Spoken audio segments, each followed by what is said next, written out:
Welcome back to our channel. In this video, we will show you how to turn off logging into third-party apps with Facebook on your PC.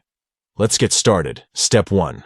First, open Facebook on your PC by typing facebook.com in your web browser and logging into your account.